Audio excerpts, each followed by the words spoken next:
Preliminary মেডিকেলে আমরা যে জিনিসগুলো দেখে থাকি, হেড টু টো একটা মানে আমরা একটা ক্যান্ডিডেটের এক্সামিন করে থাকি।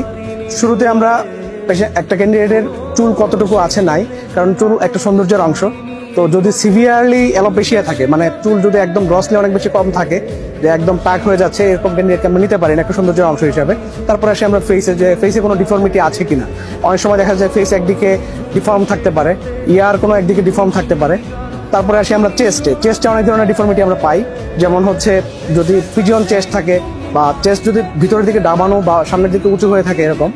তারপরে হচ্ছে অ্যাবডোমেনে যদি কোনো সিভিয়ার কোনো বড় অপারেশন হয়ে থাকে, যেমন ল্যাপারটমি, যে বড় অপারেশনের জায়গায় হার্নিয়া হওয়ার চান্স থাকে, সেরকম যদি কোনো কিছু থাকে। নেক্সট আমরা যদি লিম্বে আসি, যেমন আপার লিম্বে হাতে অনেক সময় আঙুল বাঁকা থাকে। নর্মালি হচ্ছে আমাদের একটা হাতে 5টা আঙুল থাকার কথা, কারোর ক্ষেত্রে 6টা থাকতে পারে, আঙুল জোড়া থাকতে পারে, নখে কোনো সমস্যা থাকতে পারে। তারপরে যদি আমরা নিচের দিকে আসি, মেডিকেলে আমরা নকনি পেতে পারি। নকনি আমরা মাইল্ড যদি থাকে সেক্ষেত্রে আমরা নিতে পারি, কিন্তু যদি সিভিয়ার থাকে, মানে আমরা একটা পেশেন্টকে যদি আমরা বসা এক্সামিন করি, তার 2টা হাঁটু লাগা অবস্থায় গোড়ালির দিকের অংশে যদি 5 সেন্টিমিটারের বেশি ফাঁকা থাকে, তাহলে সেটা গ্রস নকনি বলা হয়। গ্রস নকনি থাকলে আমরা সেক্ষেত্রে নিতে পারি না।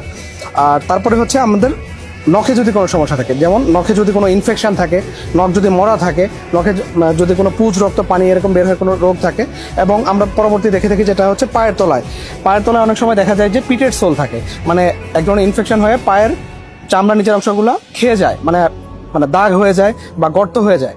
এটাও যদি থাকে, এটা যদি সিভিয়ার থাকে, অনেক ক্ষেত্রে আমরা এটার জন্য নিতে পারি না। এবং ওভারঅল আমরা একটা স্কিন কন্ডিশন আমরা প্রিলিমিনারিতে দেখে থাকি। তারপর ক্যান্ডিডেটকে আমরা ফিজিক্যাল টেস্টের জন্য পাঠিয়ে দিই। পরবর্তীতে ফাইনাল মেডিকেল টেস্টে ওনাদের আমরা নাক, কান, গলার ভিতরের অংশ এবং ইন্টারনাল অংশটা দেখে থাকি। Thank you.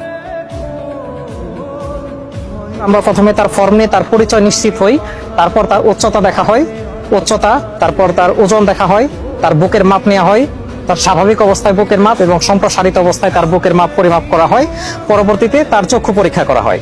চক্ষু পরীক্ষার জন্য স্নেলেন চার্ট আমরা ব্যবহার করে থাকি, সেটার মাধ্যমে তার 2 চোখের চক্ষু পরীক্ষা করা হয়, এবং এরপর তার প্রাইভেট পার্টস পরীক্ষা করার জন্য পর্দার ভেতরে প্রাইভেসি মেনটেন করে তার গোপনাঙ্গগুলো পরীক্ষা করা হয়।